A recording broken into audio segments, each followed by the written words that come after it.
not good. No, no.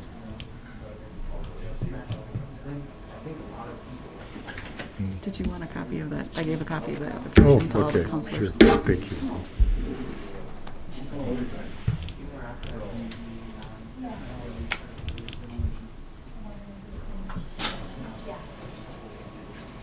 Is that the music store? You know what? I don't know. It could be. Because it was, yeah, he always, but he was on Broadway, I thought. Maybe he's moved.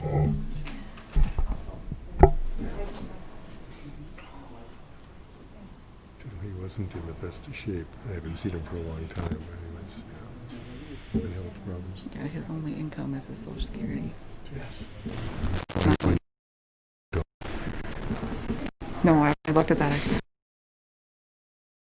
He did.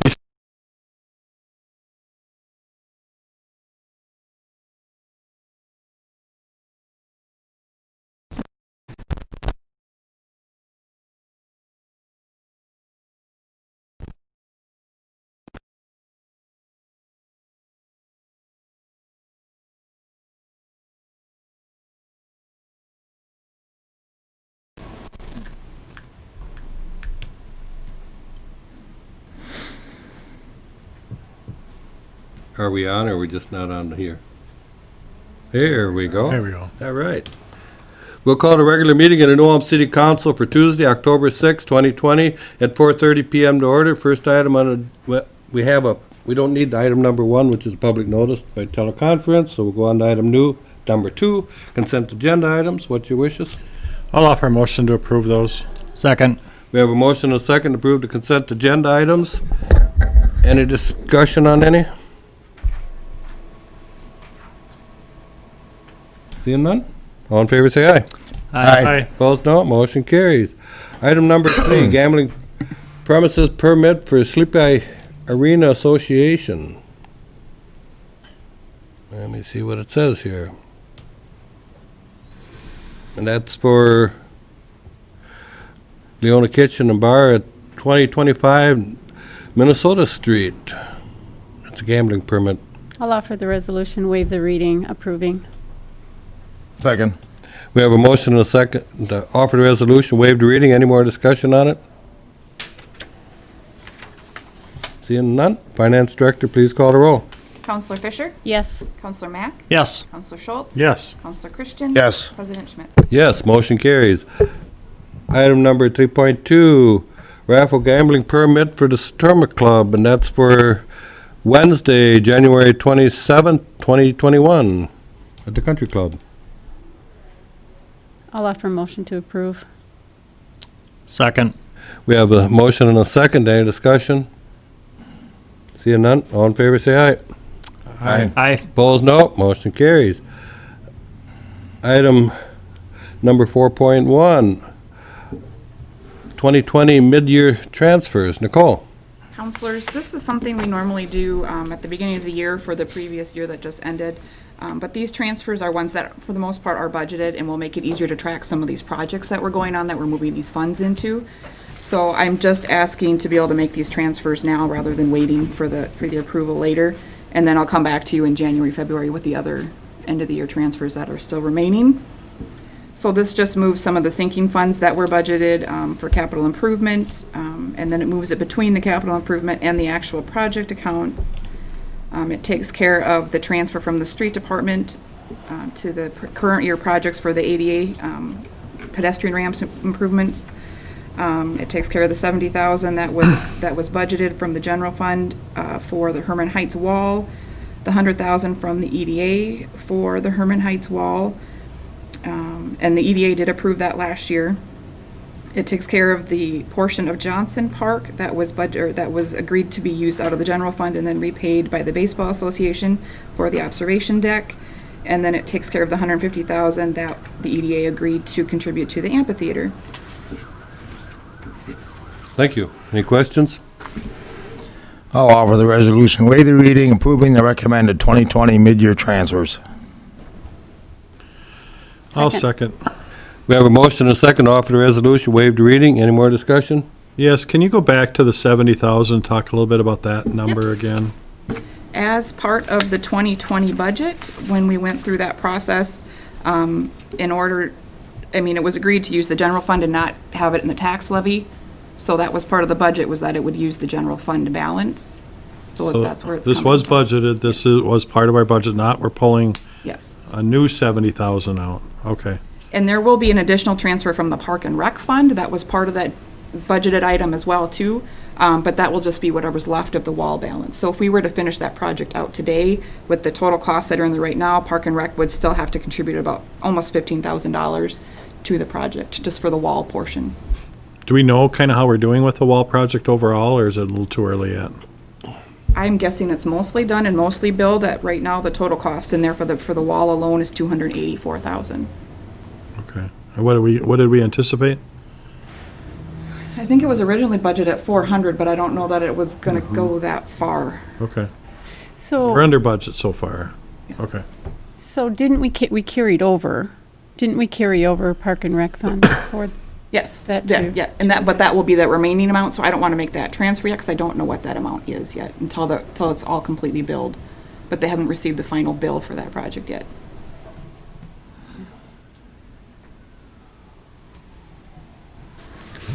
Any more discussion? Seeing none, Finance Director, please call the roll. Counselor Fisher? yes? Counselor Mack? Yes. Counselor Schultz? Yes. Counselor Christian? Yes. President Schmitz? Yes, motion carries. Item 4.2, preliminary plot of the M&D addition. John.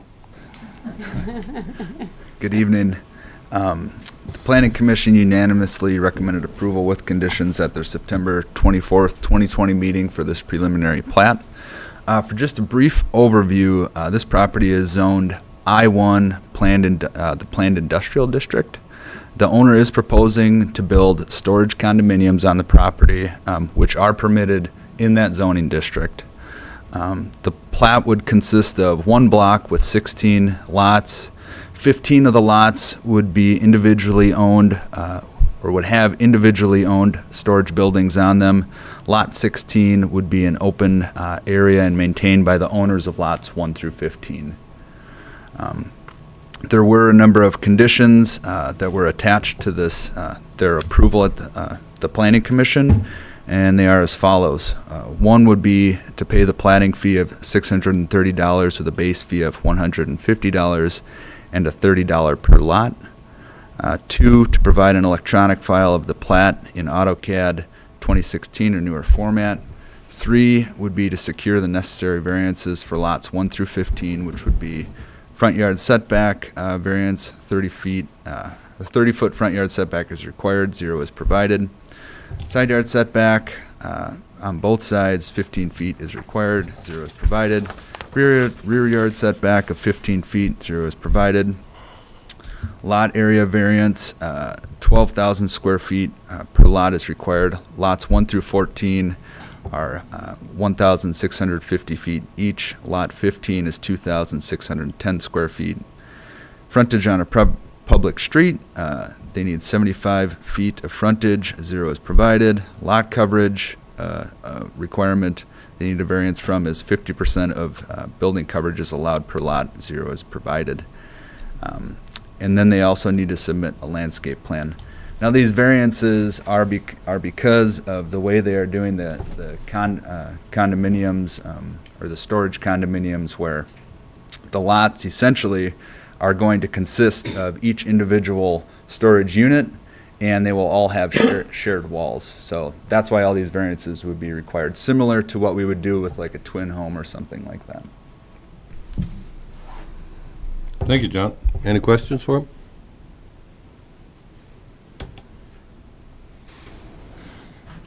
Thank you. I'll offer the motion. Second. We have a motion and a second. Any more discussion? Seeing none, all in favor say aye. Aye. Opposed, no. Motion carries.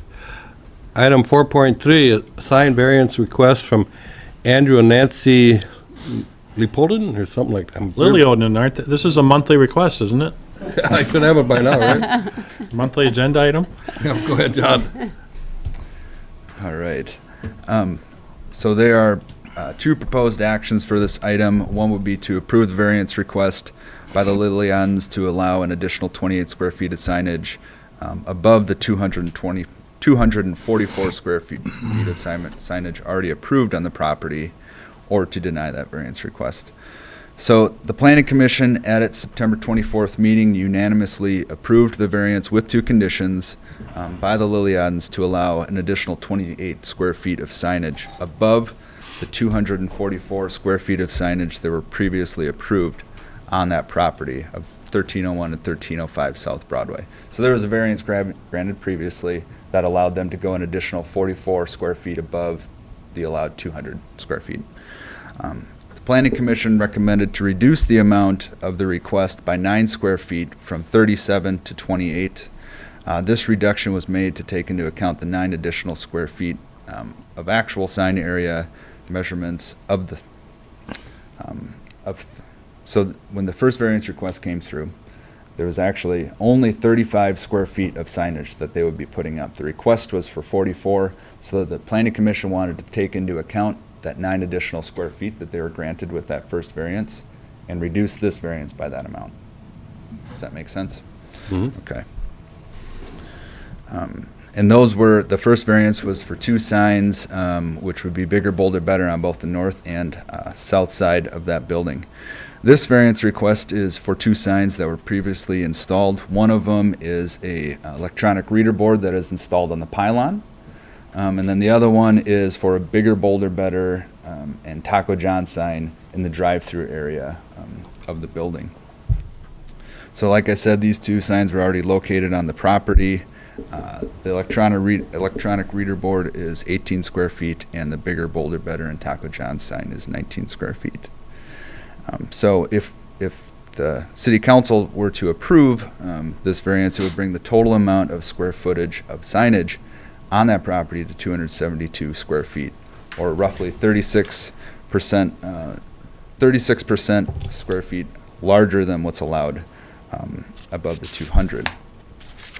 So the Planning Commission did notify the applicant at the meeting that not install any more signage on the property, and that their approval is only a recommendation to the City Council and not the final say.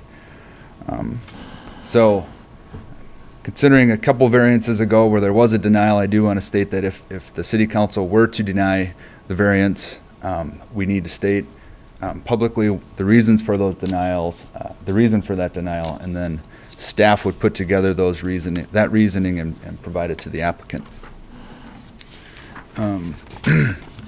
A couple issues just to consider is that state statute 462.357 provides criteria in which local governments are to consider variance requests, and they are as follows.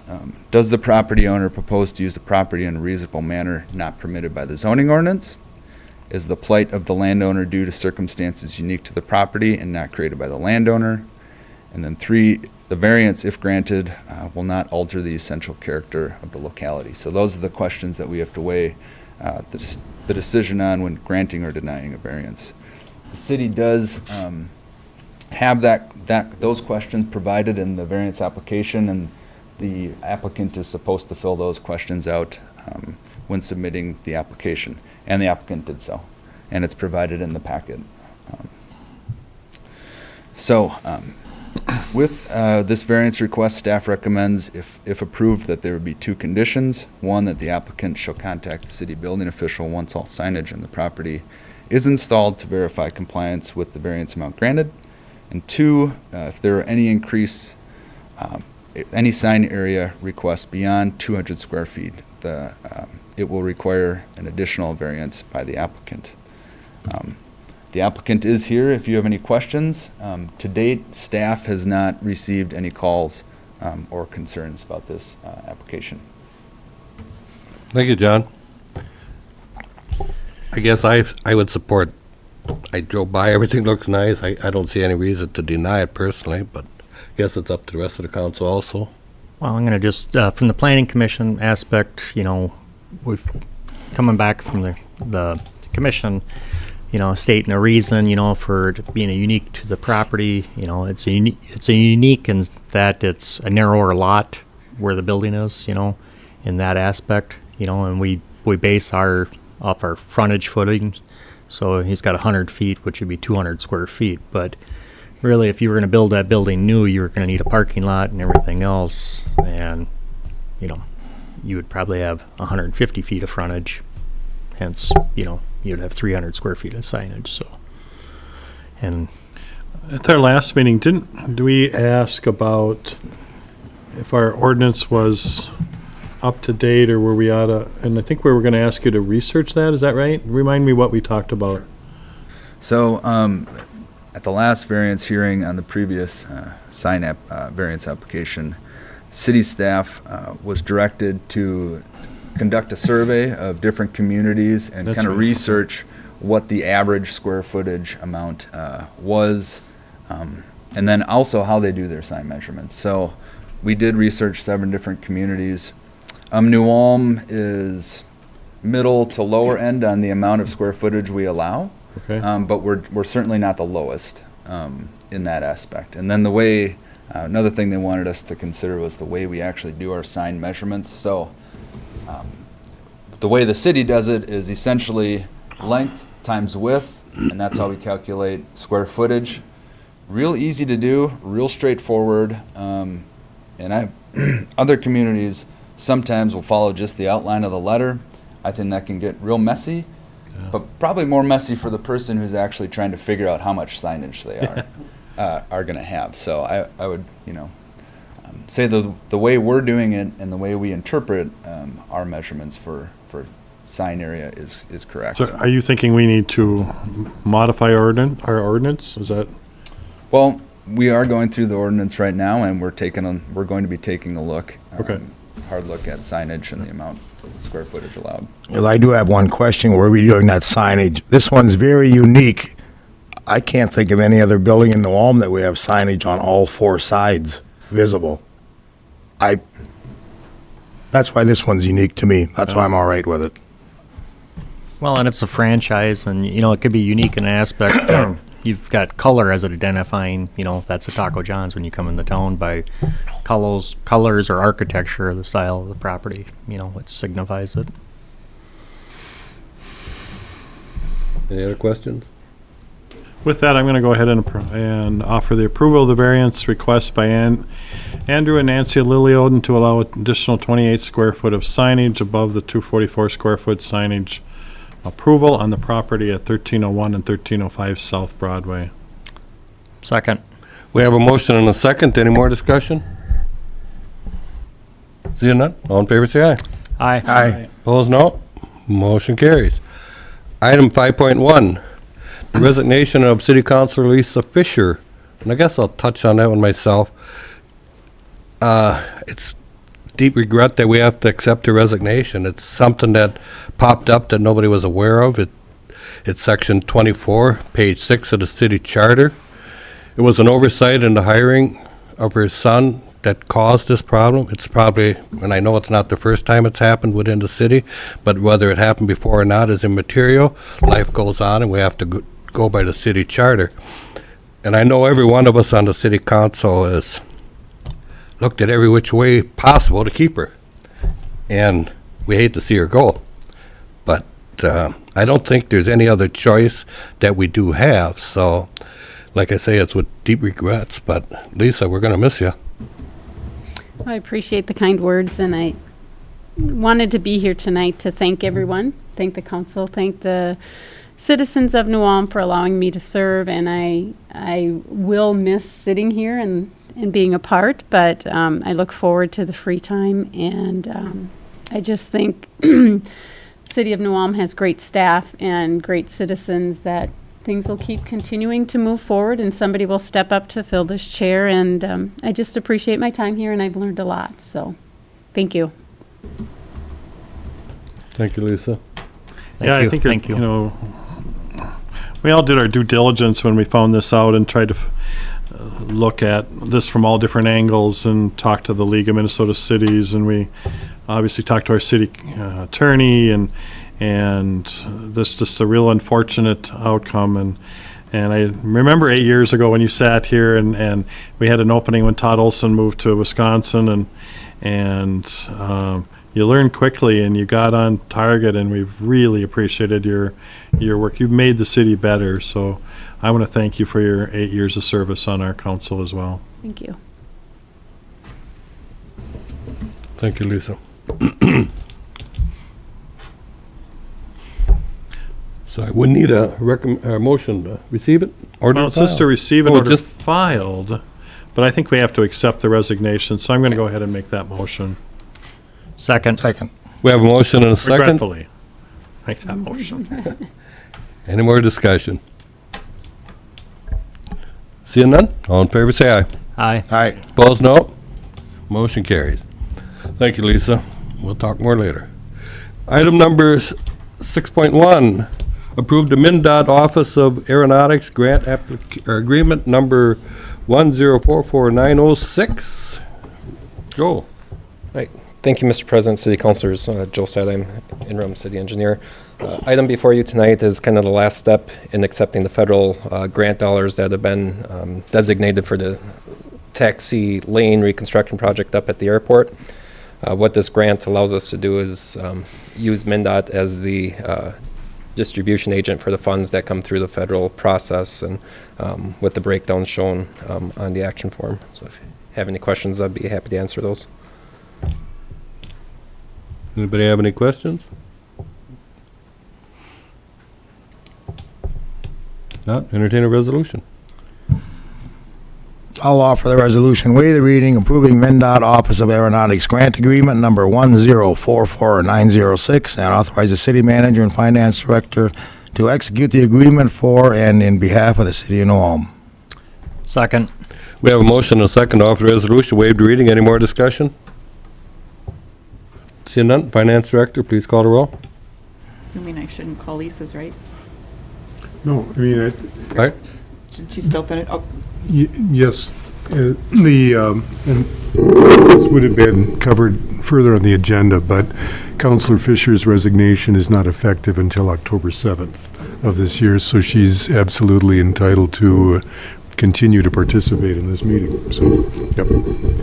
So Counselor Fisher, Yes. Counselor Mack, Yes. Counselor Schultz, Yes. Counselor Christian, Yes. President Schmitz. Yes, motion carries. Item 7.1. We got that off my page here. Approve the revisions of the city and PUC personnel policy manual. Shauna. Thank you, President and Councilors. I have made several updates to the personnel policy manual using the model policy by the League of Minnesota Cities. One of the policies that I needed to come back was section 24, use of city vehicles, which is updated. So I just ask if you have any questions, otherwise to approve those updates. You aren't going to read them, right? I am not going to read them Thank you. unless you would like me to. Each No one, major- line by line.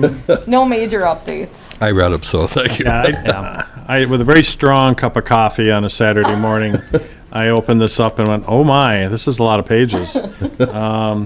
But then as I went through it, it was really cleanup, Yes. and I didn't have any concerns with anything on here because it was just a lot of, here's how we do it now. There was no major policy changes. It was just cleanup. So. Yes.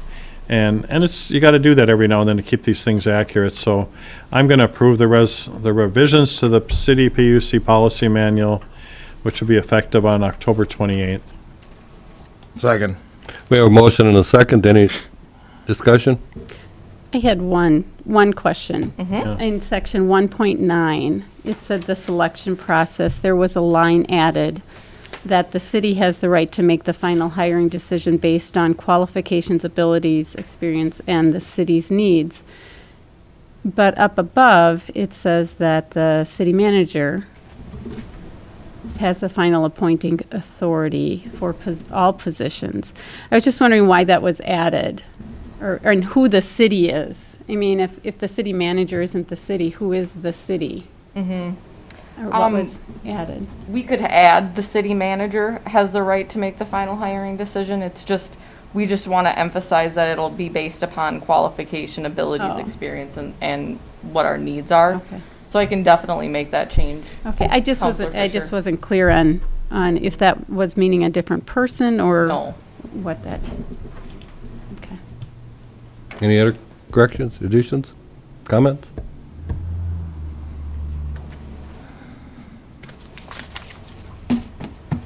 Seeing none? All in favor, say aye. I Opposed, no. Motion carries.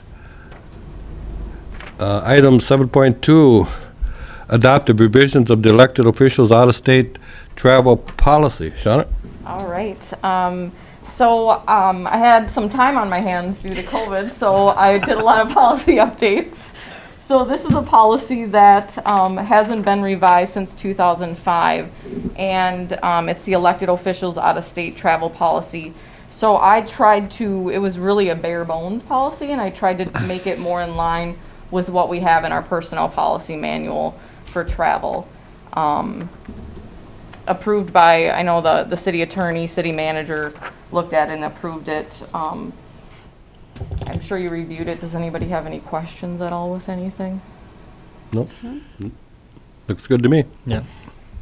No, I would bet in comparing 2005 to the last few years, there's certainly more out-of-state travel by elected officials, and I support that. When we go to these conventions, we really go and we learn things and we bring back things. And we had our retail strategies came from that. Our potential hotel came from one of those conventions, and just a lot of different software issues and things that we learn about, and park and rec stuff and water park stuff that we looked at. Charlie and I looked at strongly when we were there. So I think we go because we learn. So the policy just seems to be like it's very appropriate. So I'll go ahead and approve that one as well. Approve the revisions to the elected officials out-of-state travel policy effective October 7th, 2020.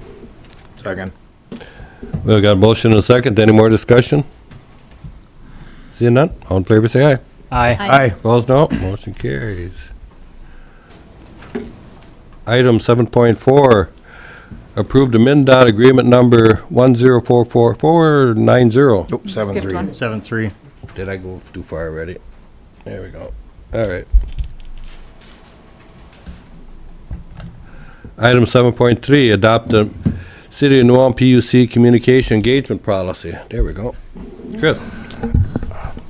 So this has been a policy that I've been working on for quite some time now, and I was able to bring it to the council at the work study session, kind of for your overview and view.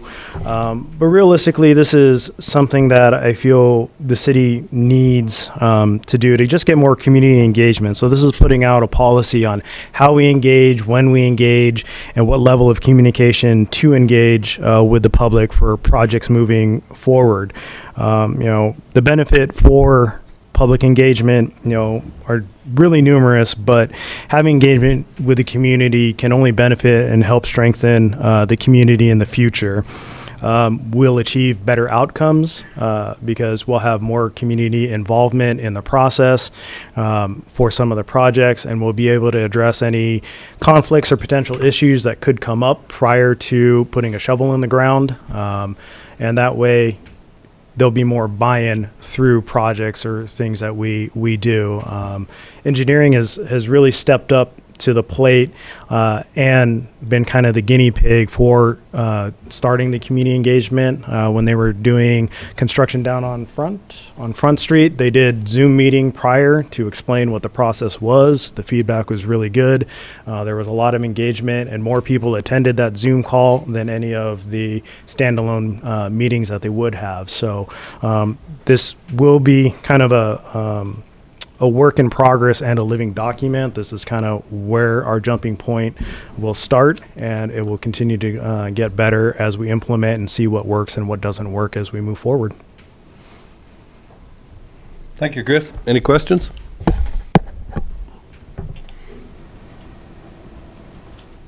Nope. Entertain a motion to, I'm going to go ahead and offer a motion to adopt the city PUC community engagement policy, which would being effective November 1st, 2020. Second. We have a motion and a second. Any more discussion?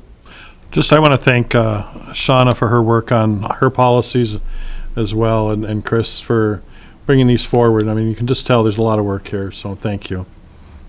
Thank you. All right, no more discussion? All in favor, say aye. Aye. Opposed, no. Motion carries. Now we'll go back to 7.4. Approve the MnDOT agreement number 1044490. I probably added an extra 4 before, so. No, you got it. Mr. President, City Councilors, next construction season in 2021, MnDOT is planning to replace the traffic signal at the intersection of 16th North and Highway 14. Along with that, they'll be doing some pedestrian ADA improvements at 19th South and then in the 1700 block of South Broadway as well that did not get completed during the 2017 Mill and Overlay project, and some lighting upgrades at the DNR entrance and Shag Road intersections on Highway 15. So as far as the city is concerned, we will have a cost share on the traffic signal for our city legs on that traffic signal, so for half of that signal replacement.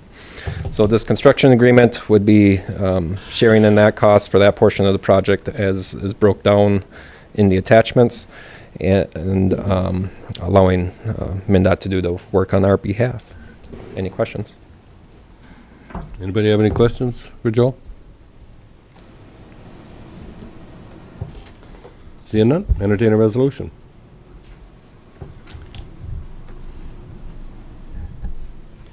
Nobody wants to read that long one? Offer the resolution, waive the reading to approve cooperative construction agreement number 1044490 with the State of Minnesota Department of Transportation for project 0804-117, Highway 14 and 15, ADA improvements and signal system and lighting project, and authorize the city manager, finance director to sign the agreement. Second. We have a motion and a second to offer the resolution, waive the reading. Any more discussion? Seeing none, Finance Director, please call the roll. Counselor Fisher? Yes. Counselor Mack? Yes. Counselor Schultz? Yes. Counselor Christian? Yes. President Schmitz? Yes, motion carries. Item 7.5, hardship deferral for the 2021 installment due for 2018 USA improvements. Counselors, this is a deferral. You did approve the first installment of the deferral last year, which made that installment due in 2021. So now the owner of the home is asking to defer those 2 payments.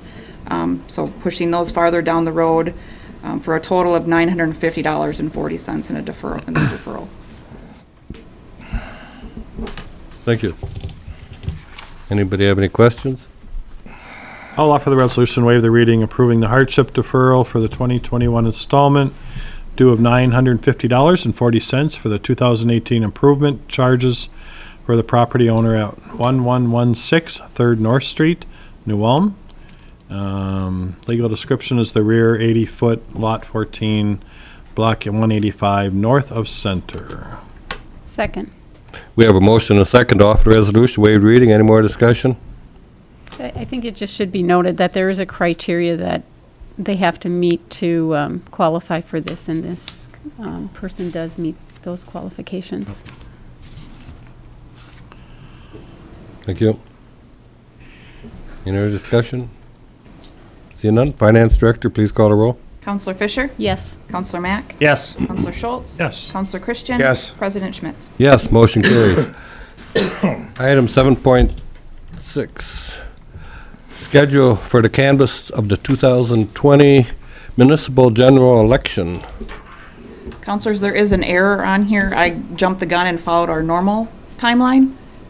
There's no normal timeline this year, and the county is counting votes until November 10th.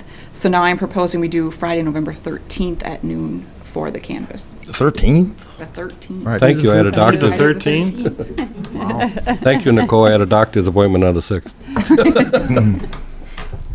13th, all right. I'll move it. Second. Second. We got a motion and a second. Any more discussion? All in favor, say aye. Aye. Aye. Opposed, no. Motion carries. Item 7.7, declaring the city council vacancy for Ward Number 2. Chris?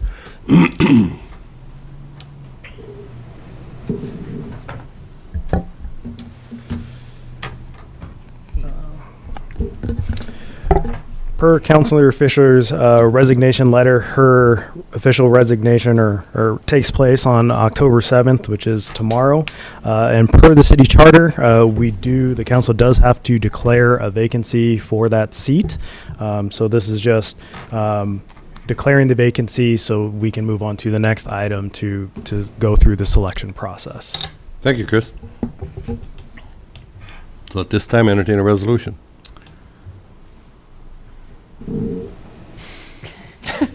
I'll do it. You can't do it. All right. Could you Lisa, do Do that? it. Probably better not. Go ahead. All right. Offer the resolution, waive the reading to declare that effective October 7th, 2020, the position of city councilor for Ward 2, City of New Ulm, Minnesota is vacant. Second. We have a motion and a second to offer the resolution, waive the reading. Any more discussion? Seeing none? Finance Director, please call the roll. Counselor Fisher? Yes. Counselor Mack? Yes. Counselor Schultz? Yes. Counselor Christian? Yes. President Schmitz? Yes, motion carries. Item 7.8. And this computer just keeps doing this to me. There we go. Section process for filing for the vacancy of the City Council Ward Number 2. Chris? All right. So this is a very tentative and just draft schedule. Like to have an open discussion on the dates you would like to follow. I think Shauna has some questions that will be part of the app that she'll hand out to you for you to take a look at. But the tentative schedule would be to start the application tomorrow, make it go live, put an ad in the paper as well.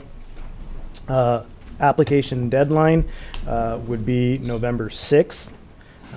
Council would interview the candidates from 1 to 4 p.m. on Tuesday, November 17th, and then council would make the appointment at its regular meeting on November 17th. The reason for such an extended timeline is that our next meeting probably wouldn't have enough time for people to apply, screen, and then have council ready to interview. And then the following meeting is election night. We have to end at a certain time. So again, probably not the best time to do interviews and appoint. So that would pull us to the second meeting in November. Again, you could potentially hold a special meeting between the first and second meeting to appoint if you wanted to go that route. But this is kind of the tentative timeline and is open to discussions by the counselors. And again, the questions that were given to you would be the supplemental questions that would be part of the application process. If you wanted to potentially add a question or reword a question, just shoot us an email, and we can do that. It is going to be through NeoGov, so it's a very easy change to address. Thank you, Chris. I just hope that going through this process that we get applications. I'll say in the past with that ward, we haven't had a good selection. I mean, nobody wanted to ever run, so I just hope somebody steps forward and really shows an interest. So I would think we need to be a little clearer or add a question. Certainly the main requirement is to be here at 4:30, 2 Tuesdays a month, but that's not all we do. I mean, there's other... The commission things are all missing. Right, so I think there needs to be another question that, do you understand, and I'm not going to say the exact words, you understand that being a city councilor means you serve on subcommittees, commissions, at various times of the early afternoon, evening, something to that? I can wordsmith. We can Something like we'll that, get something like yeah. that. Yep. So that's a lot of our work. it is a big commitment. It is. So, Didn't we interview you, Lisa, during Yes. the day? Or no? I kind of remember that. It was before a council meeting, so Yeah. it would have been. Was it? Okay. Mhm, because I think yeah, I they think it was. appointed right away and then So, that. and you folks weren't here, right? Mm-mm. So Yeah. how would we do the background check or criminal history check, or if we interview and then go right to a council meeting and appoint? So that would be Unless kind it's of the unless reason it's for the done prior. prolonged. So I would say between Roger and Shauna, I would pull myself out of it. They would do a pre-screen of the apps and then bring those to the council. Why would you pull yourself out? Because I would be appointing my own boss, so I'm recusing myself from selecting my own boss. All right. Okay. So That they makes they don't do background checks, though. I don't think No. we ever No? have on the No, council. not on the council. And we're not, it's not legal to do one. Till you make an prior to offer. appoint- Until Till you make an offer, which. Right. Why would we not want one, Roger? You don't do them on elected officials. All right, I Yeah. mean, this is, It's an what appointment. you're doing is you're appointing an elected official. This is not an employee of the city, it's an elected official. Because of the opening, it'll be appointed until the next general election. So So you're saying we probably can't do it? I think it would be very unusual to do it. I guess I wasn't aware that, Yeah, I'm I haven't seen the list of questions, so I'm not sure Right. what Shauna's got prepared. Maybe there. I got my probation hat on and I'm thinking, Yep. ooh, what Put if a that back. couple people apply that? You'll recognize them less when they come forward. So, Good point. Okay, Move on. all right. I hope I would recognize, but what if I, And the I- questions are just gonna, like, number one, have you previously served on a governing board of any type? Or as a leader in any organization? If so, briefly describe the organizations, your role, and the number of years you served in that capacity. 2, does your interest in serving on the city council stem from a personal interest or goal? Is there something in particular you hope to accomplish while serving on the city council? And why is serving on the city council important to you? And please explain. Number 3, the city council meets at 4:30 PM on the first and third Tuesdays of each month and lasts approximately 1 to 3 hours. Will your schedule permit your regular attendance at scheduled meetings? Do you envision any problems, such as work-related matters, that would prevent you from attending on a regular basis? 4, please tell us about any other activity, specialized skills, knowledge, or professional experience that would contribute to your effectiveness in serving on the council.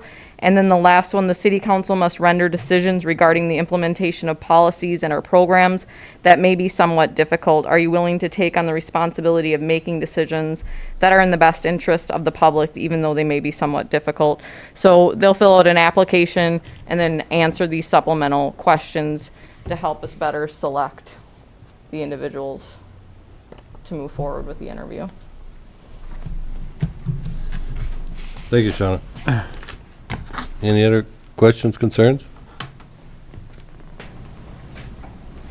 Not, entertain a motion to approve it. So moved. second. We have a motion and a second, any more discussion? Seeing none, all in favor say aye. Aye. Opposed, no. Motion carries. Item 8.1, report a list of claims in amount of $3,126,077.07. I'll offer the motion. Second. We have a motion and a second. Any discussion on any of them? Seeing none, all in favor say aye. Aye. Opposed, no. Motion carries. At this time, we'll adjourn and go into a closed session. We can actually physically adjourn the meeting, right? yeah, my understanding is, if you were going to explain the purpose for closing it. Okay, to close is the performance evaluation of the city manager, Chris Dalton. And, Mr. President, City Manager Dalton would have the right to have this in an open meeting. My understanding is he would prefer to have a closed meeting. So with that representation by him, that would be the next step here. Okay. So we'll go into a closed session and adjourn the meeting. Great. What? We do 2.5 here, the visitor budget, mention visitor budget, Where you at? 2.5. That was with the consent That was agenda? part of the consent, okay. Yes. Yep. And authorize Thanks, everybody. a 2.5-minute break. All right. With no more business, meeting adjourned.